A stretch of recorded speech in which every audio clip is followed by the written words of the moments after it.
This video introduces one of the most important and useful concepts in economics: opportunity cost.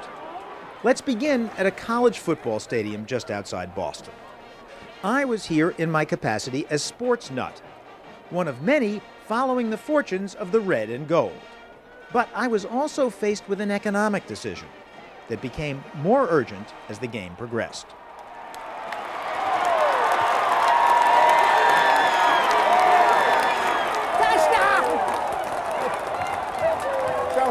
Situation for you. The best college football in our area is here at Boston College, where the BC Eagles are now thrashing the Connecticut Huskies. My adrenaline is surging. My testosterone is actually up. Biologically speaking, my tribe is kicking the other tribe's butt. So I want to go to next week's sold-out home game. Unfortunately, I don't have a season ticket, so I'm going to have to scalp a seat on the internet, where the going price is $100. The question is, will the cost of going to the game be worth the benefit of another experience like this one? Now, I've been teaching economics for years, and so I actually use the economic approach to decision-making, weighing the costs against the benefits.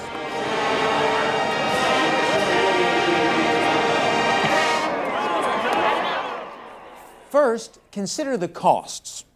Obviously, there's the ticket itself, $100. Then incidental costs, like a cab to get to the game, add another, say, $20. But, and here's the first basic message of this video, there are hidden costs that any cost-benefit analysis must also reckon with. In this case, first and foremost, the cost of my time. Now, the value of one's time can be difficult to judge. Excellent. But long ago, a very old friend of mine named Benjamin Franklin immortalized the concept. You, sir, once wrote that time is money. And 250 years later, it's become a cliche. What was it exactly that you wrote?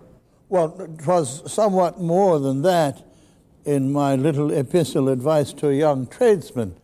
In this pamphlet, which Big Ben published himself in 1748, he coined the famous phrase, using as his example a worker who usually makes 10 shillings a day but chooses to work only half a day, then hit the pub and spend 6 pennies there. Remember that time is money.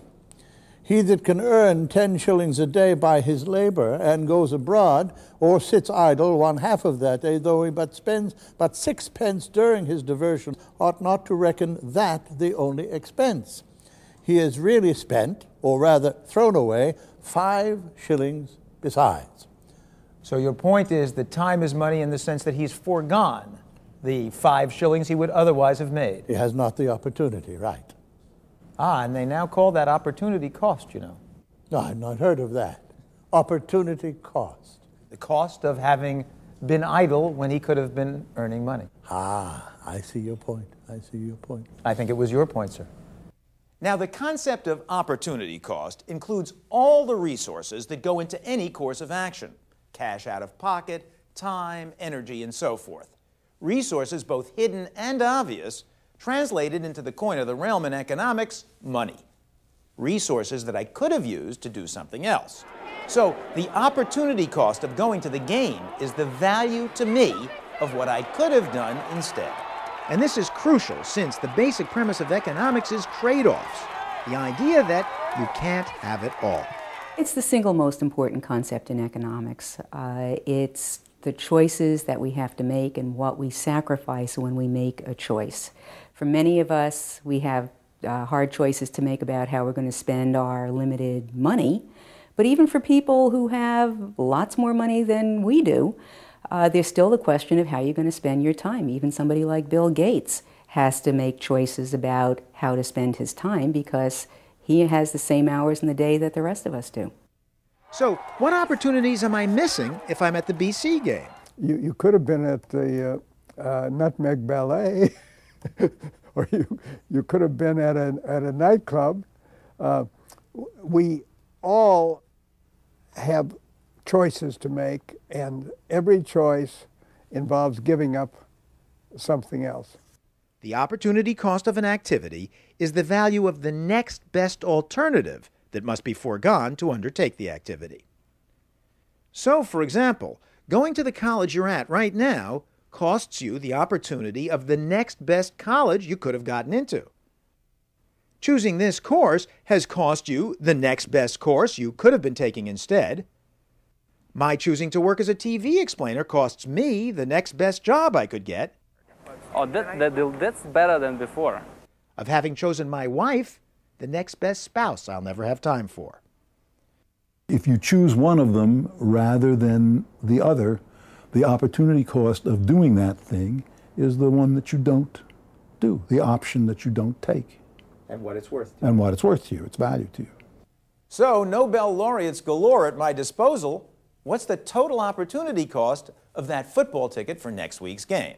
Well, first the $100 plus the $20 for incidentals, but what's my time worth? I'll spend about 4 hours on this game all told, I figure. In that same time, I could have spent 4 hours swabbing down the family cars, taken a 4-hour lesson to overcome my fear of flying, Push, arms down. Oh, my Lord. spent 4 hours at manual labor, making brooms. Getting hit. Getting hit. All right. Oh. So in going to the game, I forego all these opportunities, and when you add them up, the game's costing me a bloody fortune. Right, Professor Solo? Or am I making a mistake? You are, sir, making a mistake because each of those things is an alternative to the proposition you're considering them, but all of them together are not an alternative because they use up more time than you have. The opportunity cost of option A here that you might choose to do is the thing that you have to give up, but you can't give them all up because you couldn't do them all. That's using more time than you've got. So what would I do if I didn't attend the game in person? And what would the opportunity to do so be worth?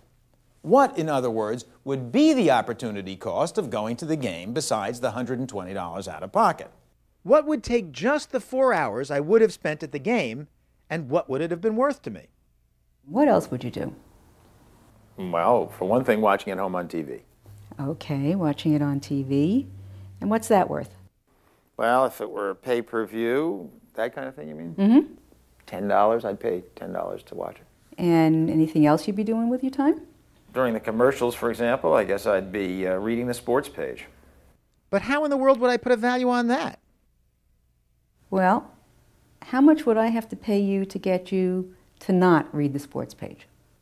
$25? I love reading the sports page on Saturday. And then there's the hour it takes to commute to the game. I spend an hour with Jan, my wife. That's worth at least $100 to me. We're both so busy, we rarely get that stretch of time together.